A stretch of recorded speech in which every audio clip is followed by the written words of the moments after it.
Hello everyone. Accounts of business purchase. Lecture number 3. Okay. બે લેક્ચરમાં આપણે અગાઉ બિઝનેસ પરચેસના અકાઉન્ટ્સ કઈ રીતે લખવા, એની મેથડ શું છે, પરચેસ પ્રાઇસ કઈ રીતે નક્કી કરવી વગેરે વિશે ડિસ્કશન કરી.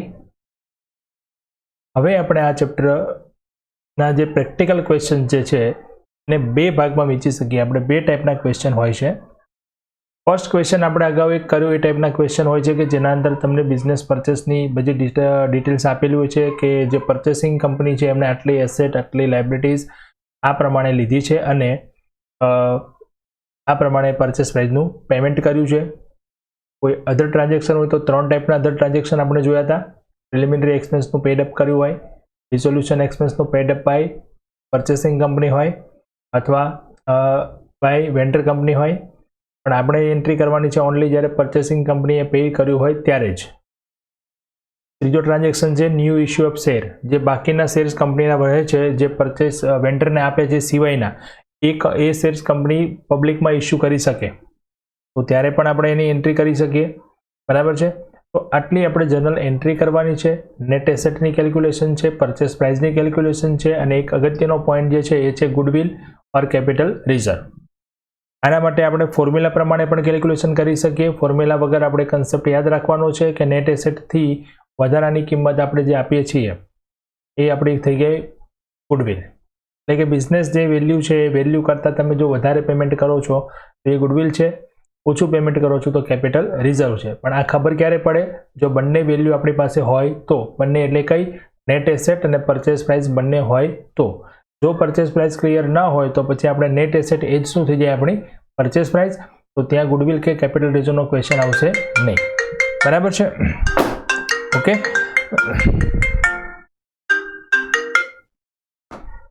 ને હવે આજે પણ આપણે એક એવો જ ક્વેશ્ચન જોઈશું જેના અંદર આપણે પરચેસ કરી, બિઝનેસ પરચેસ કરી અને પરચેસિંગ કંપનીના બુક્સમાં હિસાબો લખવાના હોય, જર્નલ એન્ટ્રી અને બેલેન્સ શીટ તૈયાર કરવાની હોય. જે બીજા ટાઈપના ક્વેશ્ચનની મેં વાત કરી એ ક્વેશ્ચનની અંદર ડેટર્સ અને ક્રેડિટર્સ માટેનો પોઈન્ટ એક હોય છે અગત્યનો, જેના વિશે આપણે આ ક્વેશ્ચન કર્યા પછી વાત કરીશું. બરાબર છે. તો સ્ટાર્ટ કરીએ આજે અને આપણો ક્વેશ્ચન છે આજનો ક્વેશ્ચન નંબર છે 6. Okay.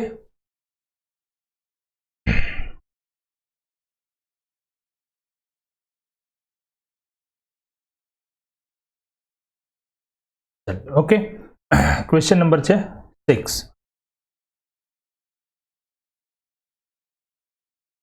Shailaja Limited was incorporated on 1/4/2016 to purchase the business of Messrs. Vardhaman and Vatsal with an authorized capital of 25,000 equity shares of 10 rupees each.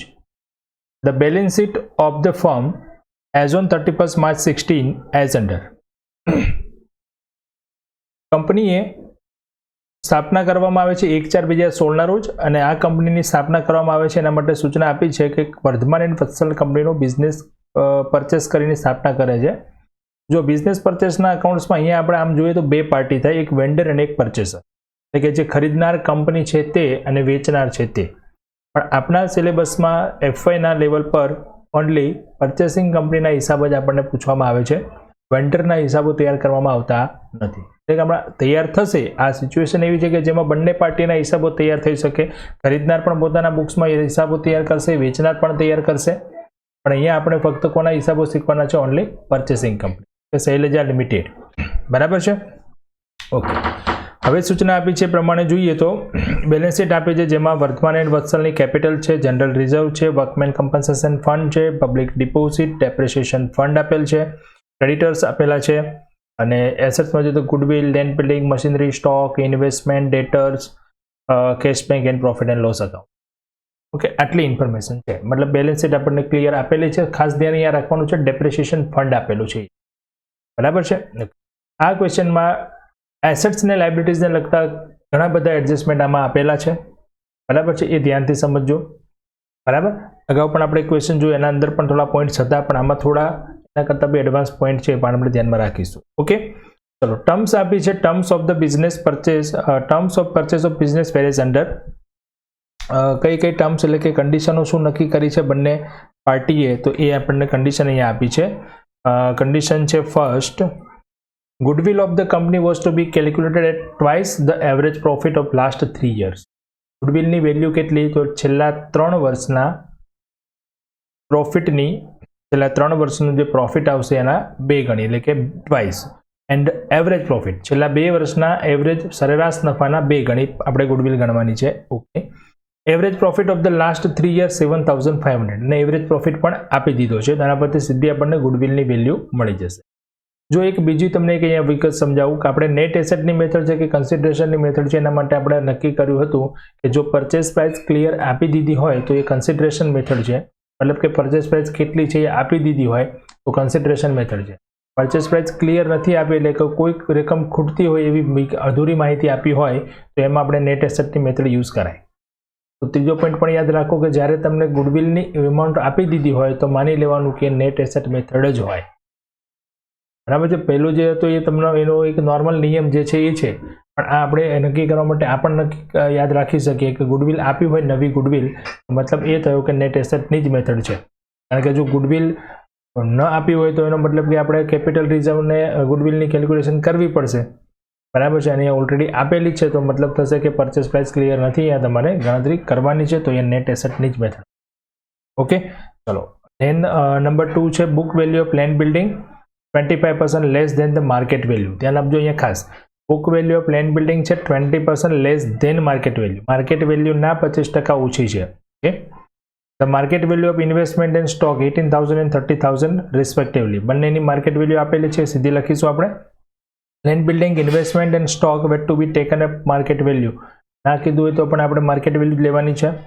ડેટર્સમાં 10% bed debts ગણવાની છે, bad debt reserve. Okay, other asset and liability were taken at book value. બાકીની બધી આપણે લેવાની છે as per book value.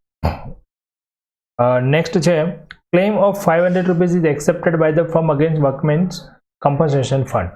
જો workmen compensation fund એક reserve છે, લાયબિલિટી નથી, તો આપણે નેટ એસેટની ગણતરીમાં ના લેવાય. પણ એના અગેન્સ્ટ જો આપણે કોઈ ક્લેમ એક્સેપ્ટ કર્યો હોય તો જે ક્લેમની અમાઉન્ટ છે એટલી અમાઉન્ટ આપણી લાયબિલિટી ગણાશે, જે આપણે ફ્યુચરમાં પે કરવાની છે. તો પછી એ આવશે આપણી લાયબિલિટીમાં ગણતરીમાં લઈશું. Which will be paid by the company in future, જે આપણે ભવિષ્યમાં ચૂકવવાની થશે. Purchase consideration will be discharged as follow. Purchase price કઈ રીતે ચૂકવવાની છે એના માટે સૂચના આપી છે.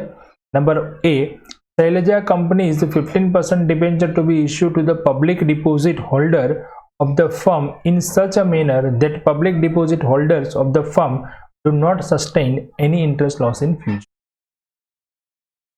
સમજો વિગત અહીંયા ખાસ સૂચના આપી છે કે શૈલજા લિમિટેડ જે છે એ પોતાના પબ્લિક ડિપોઝિટ હોલ્ડર જે છે એમને ડિબેન્ચર આપશે, તો 15% ડિબેન્ચર ઇસ્યુ કરશે to the public deposit holder, અને એવી રીતે આપશે કે જેનાથી વ્યાજનું નુકસાન થશે નહીં. એટલે કે અત્યારે એમને જેટલું વ્યાજ મળે છે એટલું જ વ્યાજ મળવું જોઈએ.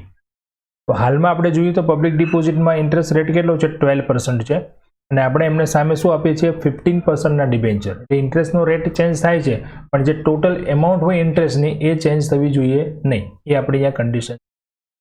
જો પબ્લિક ડિપોઝિટ એક લાયબિલિટી છે અને પબ્લિક ડિપોઝિટ હોલ્ડરને નવી કંપની ડિબેન્ચર આપે છે તો એ પરચેસ પ્રાઇસનો ભાગ ગણાતો નથી.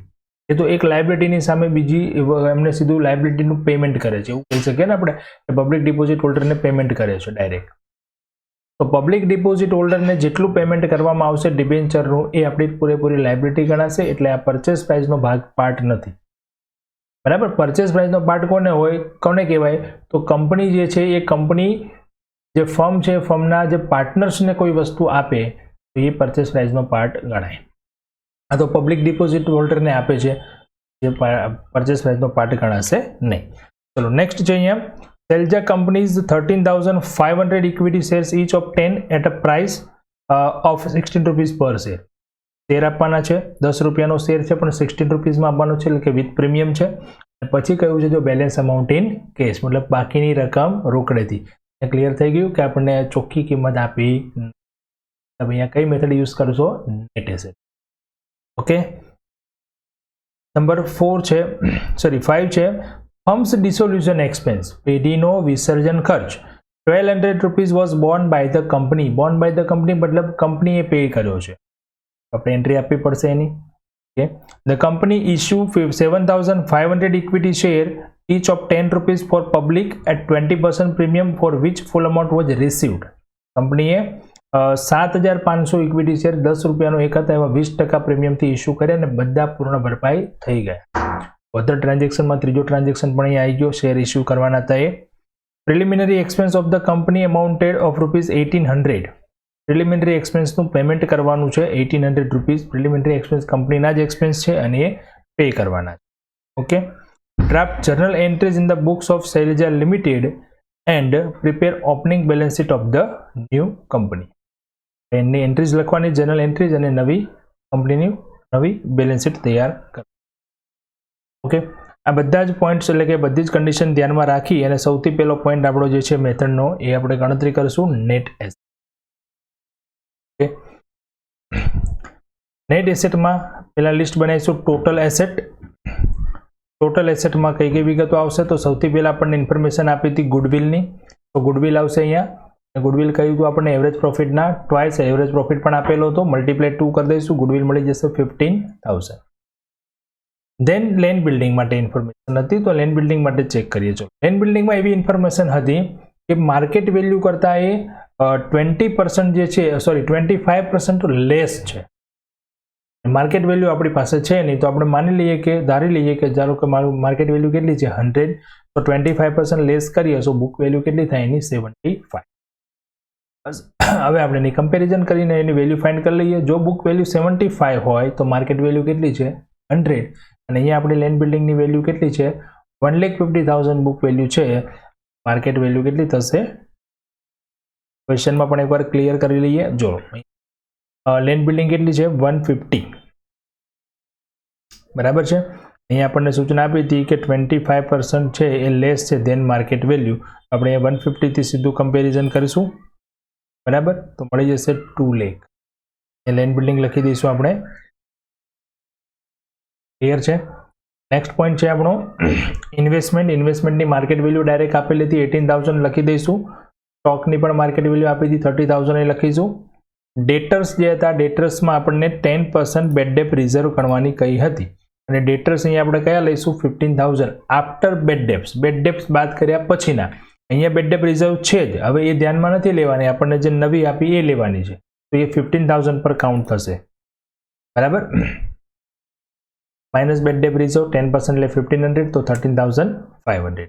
મશીનરી 60,000, કારણ કે મશીનરી માટે આપણને કોઈ ઇન્ફોર્મેશન આપી નથી, તો અહીંયા મશીનરી 75 છે પણ સામે એનો ડેપ્રેશિએશન છે 15,000, તો 75 માઇનસ 15,000 કરીશું એટલે આપણને એનું વેલ્યુ મળશે, બુક વેલ્યુ મળશે 60,000.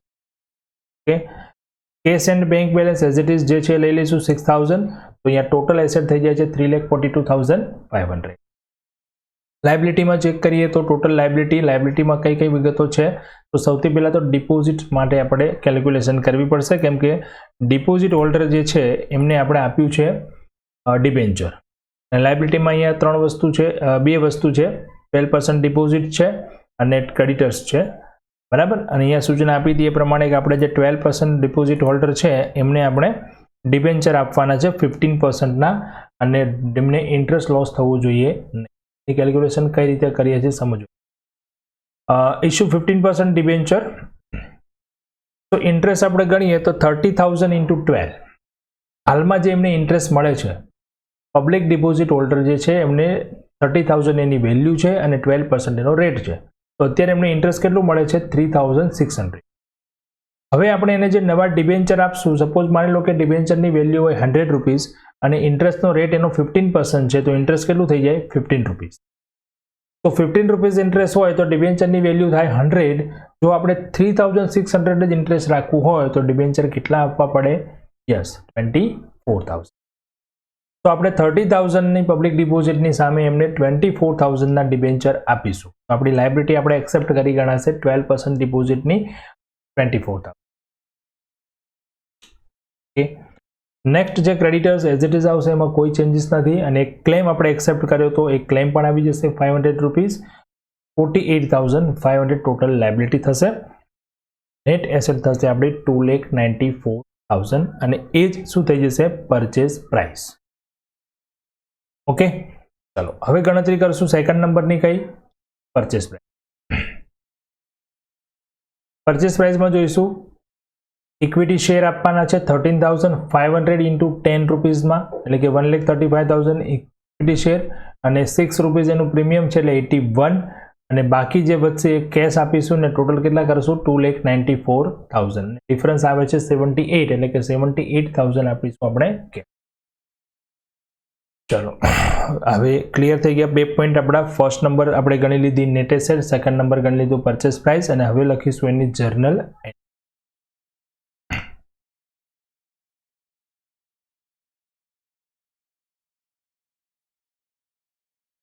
Shailaja limited journal entry first number. Simple છે ફર્સ્ટ એન્ટ્રી. આપણે જે પણ નેટ એસેટની ગણતરીમાં લખી છે એસેટ્સ બધી શું કરી દો? Debit. Goodwill account debit, land building account debit, investment account debit, land business પણ અહીંયા આવી ગયું છે, પાછું ચેન્જ કરી લઈએ.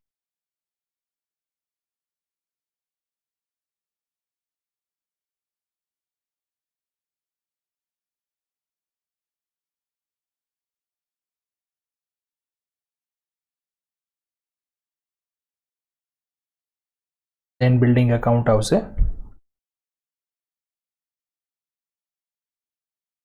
Goodwill and land building account debit, investment account debit, stock account debit, ડેટર્સ account debit, machinery account debit, cache and bank account debit 6,000. જે net એસેટની calculation કરી હતી ને, ફર્સ્ટ એન્ટ્રી યાદ રાખો કઈ રીતે કરવાની છે. નેટ એસેટની કેલ્ક્યુલેશન કરી હતી, એમાં જેટલી એસેટ્સ અહીંયા તમે લખી છે બધી શું કરી દો? ડેબિટ. ત્યાર પછી આ જે છે લાયબિલિટી એ બધું શું કરી દો? ક્રેડિટ. એ જ એન્ટ્રીમાં તો 2 લાયબિલિટીઝમાં છે આપણે 12% પબ્લિક ડિપોઝિટ. અહીંયા ડિપોઝિટ જ લખીશું આપણે, અહીંયા ડિબેન્ચર નહીં લખીએ. ડિબેન્ચર આપણે આપ્યા છે ને 24,000, એના માટે અલગથી એક જનરલ એન્ટ્રી કરવી પડશે. અહીંયા ખાલી આપણે વેલ્યુ લખીશું 24,000 માં આપણે પબ્લિક ડિપોઝિટ એક્સેપ્ટ કરીએ એવું ગણાશે, તો અહીંયા પબ્લિક ડિપોઝિટ જ લખીશું. નેક્સ્ટ છે ક્રેડિટર્સ અને ક્લેમ. ઓકે, હવે લખીશું ફર્મ. ફર્મ એટલે કે વેન્ડરનું નામ, તો 2 Vardhman and Vatsal account. Vardhman and Vatsal firm account અથવા વર્ધમાન એન્ડ વત્સલ અકાઉન્ટ 2,94,000. અહીંયા કઈ વેલ્યુ લખવાની છે? Purchase price. સેકન્ડ એન્ટ્રી પણ સિમ્પલ છે. સેકન્ડ એન્ટ્રી આપણે જ્યાં પહેલી એન્ટ્રી કમ્પ્લીટ પૂર્ણ કરી ત્યાંથી જ આપણે સ્ટાર્ટ કરીશું. Vardhman and Vatsal account debit 2,94,000. 2 હવે પરચેસ પ્રાઇસની કેલ્ક્યુલેશન જોવાની. પરચેસ પ્રાઇસની કેલ્ક્યુલેશનમાં તમે જે પણ વસ્તુ આપી છે એ બધી શું થઈ જશે? ક્રેડિટ. તો 2 equity share capital account, 2 security premium account and 2 cache.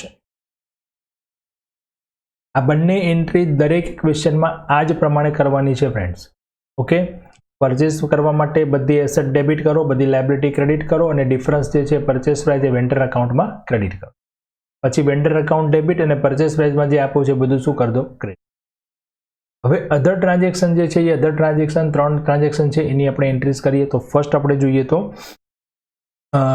ડિસોલ્યુશન expense જે પેડ કર્યો છે કંપનીએ એના માટે એન્ટ્રી થશે goodwill account debit to cache.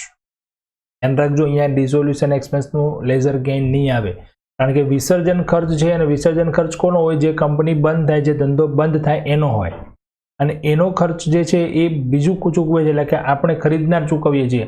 તો ઓલરેડી એને પરચેસ પ્રાઇસ 2,94,000 તો આપ્યા આપણે, પ્લસ બીજા 1,200 રૂપિયા પણ એમને આપીએ છીએ વિસર્જન ખર્ચ માટે, તો પછી એ આપણા માટે ગુડવિલ થઈ જશે. એટલે એન્ટ્રી થશે goodwill debit to cache and bank.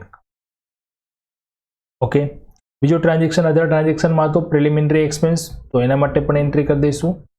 Sorry, equity share જે ઇસ્યુ કર્યા તે લખી દઈએ. Bank account debit to equity share capital to security premium 7,500 આપણે ઇસ્યુ કર્યા હતા શેર્સ, અને 12 રૂપીઝમાં 2 રૂપીઝ પ્રીમિયમ સાથે 20% પ્રીમિયમ કહ્યું હતું ને, એટલે 2 રૂપીઝ પ્રીમિયમ સાથે એન્ટ્રી આવી ગઈ. એક્સપેન્સની એન્ટ્રી કરી દઈશું. Preliminary expense account debit to cache and bank account. બરાબર. 3 અધર ટ્રાન્ઝેક્શન આ ક્વેશ્ચનમાં આવી ગયા, મતલબ કે આપણને મેક્સિમમ વધુમાં વધુ કેટલી એન્ટ્રી આવી શકે? 5, જો આ ટાઈપનો ક્વેશ્ચન હોય તો. હવે અહીંયા આપણે ડિપોઝિટ જે હતી પબ્લિક ડિપોઝિટ, એને આપણે શું આપ્યા છે? ડિબેન્ચર. તો એક પાસ કરીશું.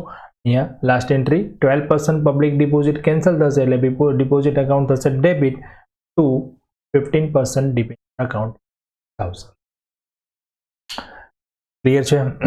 તો આ પ્રમાણે આપણે અહીંયા જર્નલ એન્ટ્રી કમ્પ્લીટ કરી શૈલજા લિમિટેડ. હવે નેક્સ્ટ સ્ટેપ શું છે આપણું? Balance sheet. બેલેન્સ શીટ બનાવવા માટે આપણે જેટલી એન્ટ્રીઝ લખીને આ એન્ટ્રીઝ ખૂબ જ અગત્યની, અને આ એન્ટ્રીઝ પરથી જ આપણે બેલેન્સ શીટ બનાવીશું, કારણ કે કંપની હજુ શરૂઆત જ કરી છે, કંપનીની સ્થાપના થઈ છે અને કંપનીના ફર્સ્ટ ટ્રાન્ઝેક્શન છે. તો આના સિવાય બીજું કંઈ બેલેન્સ શીટમાં હશે જ નહીં. મતલબ અહીંયા તમે જે બધા લેઝર છે બધા લેઝર ક્લોઝ કરો અને જે બેલેન્સ આવે એ બેલેન્સ શીટમાં લખવાનું છે. તો બેલેન્સ શીટ બનાવતા પહેલાં આપણે અહીંયા એન્ટ્રી જે છે એન્ટ્રીની અંદર અહીંયા ચેક કરશું કે જે લેઝર ડેબિટ ક્રેડિટ થયા છે એ કેન્સલ કરશું, એ આપણા બેલેન્સ શીટમાં ક્યાંય આવશે નહીં. તો એક સિમ્પલ અહીંયા આપણું એક્ઝામ્પલ છે કે વર્ધમાન વત્સલમાં આપણે અહીંયા જો 294 ક્રેડિટ કર્યા અને તરત જ અહીંયા ડેબિટ કર્યા, મતલબ એ એકાઉન્ટ થઈ ગયું ક્લોઝ. તો એ એકાઉન્ટ આપણું જે છે એ આપણે નવી બેલેન્સ શીટમાં આવશે નહીં. તો એને આપણે અહીંયા ક્રોસ કરી દઈએ. આપણું બેલેન્સ બરાબર છે. એવી જ રીતે અહીંયા હજુ પણ એક એકાઉન્ટ છે, જો અહીંયા પબ્લિક ડિપોઝિટ તમે ક્રેડિટ કરી, બરાબર છે, અને એક છેલ્લી એન્ટ્રીમાં આપણે જોયું કે પબ્લિક ડિપોઝિટ ડેબિટ કરી, સેમ એમાઉન્ટ અને ડેબિટ ક્રેડિટ, તો એ પણ શું થઈ જશે? સોરી,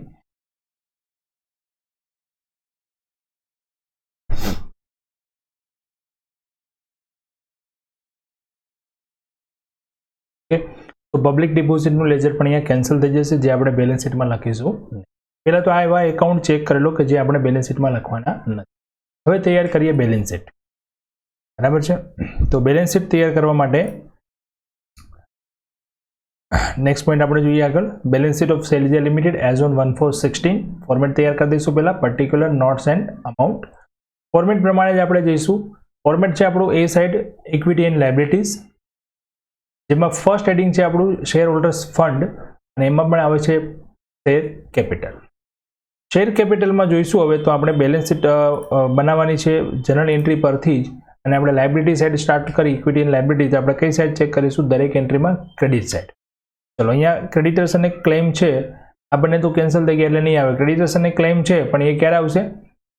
કરંટ લાયબિલિટીમાં આવશે. તો અત્યારે નહીં, આપણે અત્યારે શું જોઈએ છે? Equity share capital. તો તમે ચેક કરો, જ્યાં જ્યાં ક્રેડિટ સાઇડ લખી છે ઇક્વિટી શેર કેપિટલ કેટલી અમાઉન્ટ છે અહીંયા જો 1,35,000. ઓકે, પછી ઇક્વિટી શેર કેપિટલ 75. તો 135 અને 75 એ બંનેનું ટોટલ કરી અને આપણે બેલેન્સ શીટમાં અહીંયા લખી દઈશું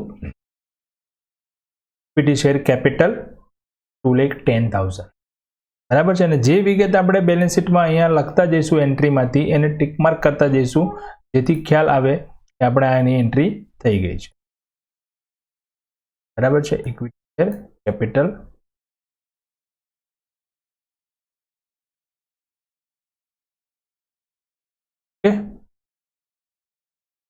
નેક્સ્ટ હવે શું આવશે આગળ? Reserve and surplus. તો રિઝર્વ એન્ડ સરપ્લસમાં શું આવે છે? રિઝર્વ એન્ડ સરપ્લસમાં કઈ વિગત આવશે? તો એના માટે આપણે બે એન્ટ્રી ચેક કરવી પડશે પાછી. જમા બાજુ જ આપણે જોવું પડશે ક્રેડિટ સાઇડ. કોઈ રિઝર્વ હોય તો સિક્યુરિટી પ્રીમિયમ છે તો સિક્યુરિટી પ્રીમિયમ લખી દઈશું. જનરલ રિઝર્વ કે એવું કંઈ આવશે જ નહીં અહીંયા, કેમ કે કંપની હજુ શરૂ થાય છે. બરાબર છે. તો એ સિક્યુરિટી પ્રીમિયમ અહીંયા કેટલું છે? 81. પછીની એન્ટ્રીમાં હતું અહીંયા 15. તો 81 અને 15 ક્રેડિટ જ થાય છે, ક્યાંય ડેબિટ નથી. તો સિક્યુરિટી પ્રીમિયમ લખી દઈશું અહીંયા. Security premium 96,000. 81 અને 15 96,000. બરાબર છે. ત્યાર પછીનું હેડિંગ શું આવે છે આપણું? નોન કરંટ લાયબિલિટીઝ, અને જેમાં આવે છે લોંગ ટર્મ બોરોવિંગ્સ. લોંગ ટર્મ બોરોવિંગ્સમાં આપણને ખ્યાલ છે શું આવે છે? 15% ડિબેન્ચર. એક જ વિગત હતી, 15% ડિબેન્ચર ક્રેડિટ સાઇડ લોંગ ટર્મમાં. બરાબર છે. જે અહીંયા નથી આવતું, જો અહીંયા તો પબ્લિક ડિપોઝિટ હતી આપણે કેન્સલ કરી અને એના અગેન્સ્ટમાં આપણે શું આપ્યું? ડિબેન્ચર, એટલે કે ડિબેન્ચર આવશે. ઓકે, ડિબેન્ચર પણ આવી ગયા. હવે એના પછીનું હેડિંગ શું આવે છે? કરંટ લાયબિલિટી પર નોન લોંગ ટર્મ બોરોવિંગ્સ પછી કરંટ લાયબિલિટી. કરંટ લાયબિલિટીમાં આવે છે ટ્રેડ પેયેબલ્સ, અને ટ્રેડ પેયેબલ્સમાં શું આવે છે? ક્રેડિટર્સ. ક્રેડિટર્સ આપેલા છે આપણને 24,000 બેલેન્સ શીટમાં જોઈએ. લાયબિલિટી સાઇડ હતા ક્રેડિટર્સ 24,000 પણ ટીક કરી દઈશું. બીજી કોઈ કરંટ લાયબિલિટી છે નહીં, ખાલી શું છે ક્લેમ, પણ એ કરંટ ટ્રેડ બેલેન્સમાં નહીં આવશે, આવશે અધર કરંટ લાયબિલિટીના હેડિંગમાં આવશે બેલેન્સ શીટમાં. લખી દઈશું અધર કરંટ લાયબિલિટીના હેડિંગમાં ક્લેમ 500. બરાબર છે. બસ આ સિવાય હવે કોઈ હેડિંગ આપણું લાયબિલિટી સાઇડ આવતું નથી. અહીંયા તમે ચેક કરી શકો છો કે ક્રેડિટ સાઇડની બધી વિગત આપણે ટીક થઈ ગઈ હશે. જો આ 2-3 ક્વેશ્ચનમાં હું તમને બેલેન્સ શીટની મેથડ બરાબર સમજાવું, પછી બેલેન્સ શીટ તમે જાતે બનાવી શકશો. મારે જસ્ટ તમને કેલ્ક્યુલેશન અને એન્ટ્રીજ ખાલી સમજાવવાની રહેશે. બેલેન્સ શીટ તો આરામથી તમે બનાવી શકશો. બરાબર. ચલો તો અહીંયા જો જમા અમે તમે ક્રેડિટ સાઇડ બધી વિગત ચેક કરો, બધી ટીક થઈ ગઈ હશે. આવી ગયું. અહીંયા પણ બધી આવી ગઈ. કેશ સિવાય કેશ તો બાકી જ રહેશે, કેમ કે કેશ છે એ તો એસેટ સાઇડની એમાઉન્ટ છે ને. બધું અહીંયા આવી ગયું ક્રિએટ કમ્પ્લીટ. તો લાયબિલિટી સાઇડ આપણી થઈ ગઈ કમ્પ્લીટ. હવે કોઈ વસ્તુ લાયબિલિટી સાઇડ આવશે, લાયબિલિટી સાઇડનું આપણે કરી દઈએ ટોટલ.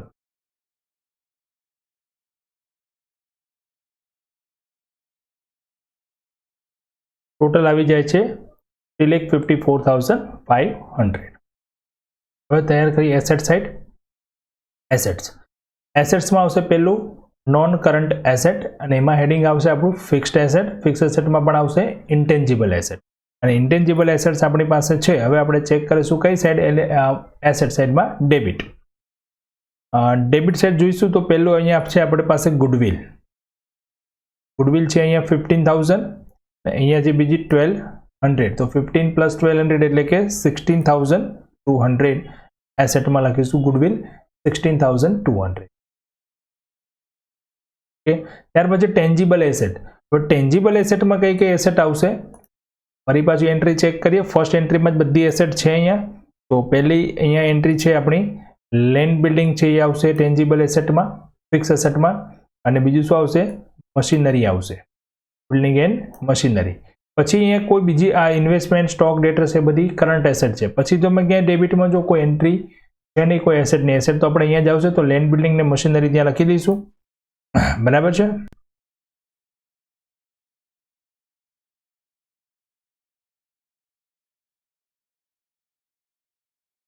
લેન્ડ બિલ્ડિંગ આવશે 2 લાખ, મશીનરી આવશે 60,000. ત્યાર પછી ઇન્વેસ્ટમેન્ટ, નોન કરંટ ઇન્વેસ્ટમેન્ટ 18,000. ઇન્વેસ્ટમેન્ટની આપણને એક જ વેલ્યુ આપેલી હતી, પણ લખી દઈશું હેડિંગ જેમ આવે છે આપણે બેલેન્સ શીટના ફોર્મેટ પ્રમાણે ઇન્વેસ્ટમેન્ટ લખી દઈએ. લખાઈ ગયા. હવે કરંટ એસેટમાં સ્ટોક અને ડેટર્સ આવશે. સ્ટોક અને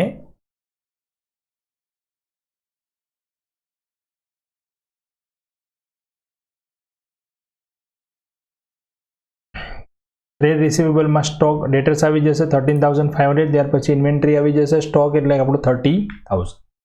હવે બાકી શું રહ્યું, કેશ એન્ડ કેશ ઇક્વેલન્ટ. હવે કેશ ઇક્વેલન્ટમાં ધ્યાન રાખવાનું છે ખાસ. કેશ બેલેન્સ આપણે ગણવું હોય તો અહીંયા આપણે કેશ અકાઉન્ટ આમ તો બનાવવું પડે, પણ એન્ટ્રી ઓછી છે તો કેશને આપણે કેલ્ક્યુલેશન પણ કરી શકીએ. ડેબિટ સાઇડ જે છે કેટલા છે ચેક કરીએ તો જો અહીંયા 6,000 છે. ત્યાર પછી ડેબિટ નથી અહીંયા કોઈ. બીજી એન્ટ્રી જોઈએ, યસ અહીંયા છે. તો 6,000 + 90,000 એટલે કે 96,000. બરાબર છે. ડેબિટ સાઇડ બંને આવી ગયા. હવે જે ક્રેડિટ કર્યા છે એમાંથી માઇનસ કરો, એટલે કે 96,000 માંથી આપણે અહીંયા ક્રેડિટ છે જો 1,800 એ માઇનસ કરશું. ત્યાર પછી અહીંયા છે 78,000 માઇનસ કરશું. બરાબર, ક્રેડિટ સાઇડની અમાઉન્ટ. અને અહીંયા 1,200 માઇનસ કરશું. 3,000 and 78 એટલે કે 81,000 આપણે માઇનસ કરશું 96 માંથી. તો કેશ બેલેન્સ વધે છે કેટલું ચેક કરીએ. અહીંયા ટોટલ કરેલું છે મેં 15,000. બરાબર છે. ચલો ત્યાર પછી બાકી રહે છે પ્રિલિમિનરી એક્સપેન્સ. કેસમાં 1 મિનિટ હું ચેક કરી લઉં એકવાર, ભૂલ તો નથી થતી ને મારી પણ. 6,000 છે અહીંયા. તો 1,006 અહીંયા 96 minus 1,800 અને 1,200 એટલે કે 3,000. 38 એટલે કે 181. Yes, 36 minus 81. 1 મિનિટ કરી લઈએ, કરી લેજો.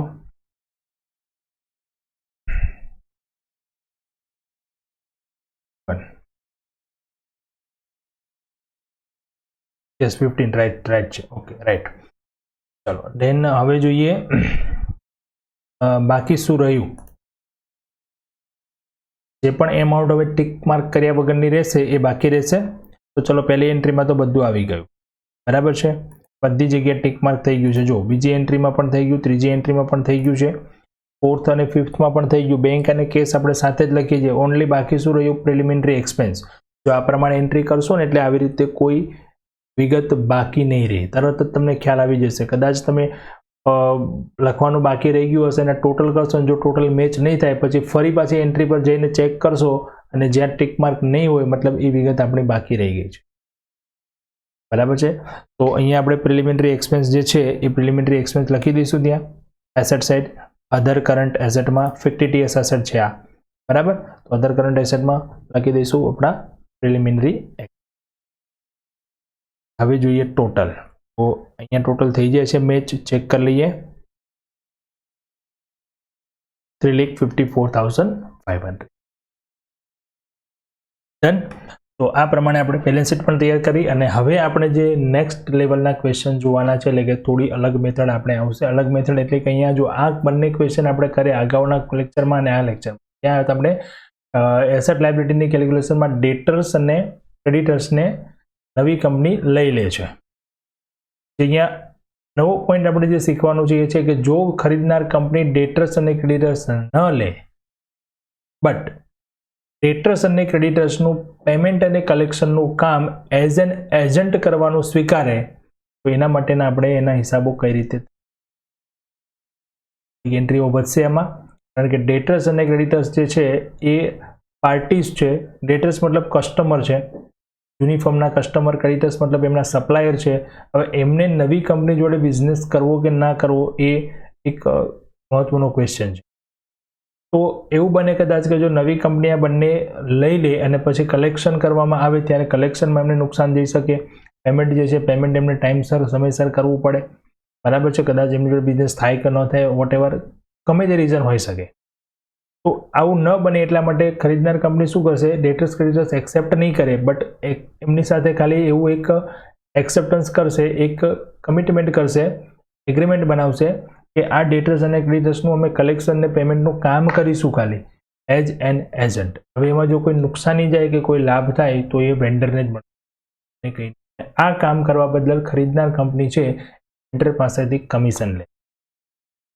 તો 3 પોઈન્ટ થઈ અહીંયા. ફર્સ્ટ, ડેટર્સ પાસેથી કલેક્શન કરવાનું, ક્રેડિટર્સને પેમેન્ટ કરવાનું, કમિશન લેવાનું. અને આ બધું જ કમ્પ્લીટ થઈ જાય પછી એના હિસાબો કમ્પ્લીટ કરી અને બાકીની રકમ જે રહેતી હોય ચૂકવવાની તો એ વેન્ડરને ચૂકવી દેવાની જો લેવાની થતી હોય તો, બરાબર છે. તો ડેટર્સ and creditors accept on behalf of vendor as an agent. આ પોઈન્ટ્સ આપણે નેક્સ્ટ લેક્ચરમાં ડિસ્કસ અને એના ક્વેશ્ચન નેક્સ્ટ લેક્ચર. ઓકે, ત્યાં સુધી આપણે મેથડ બરાબર શીખો. બંને ક્વેશ્ચન જે કર્યા બંને પ્રેક્ટિસ કરી લો. એની એન્ટ્રીઝ બેલેન્સ શીટની મેથડ બરાબર શીખો. ફ્રેન્ડ્સ ચલો બાય, મળીએ નેક્સ્ટ લેક્ચરમાં.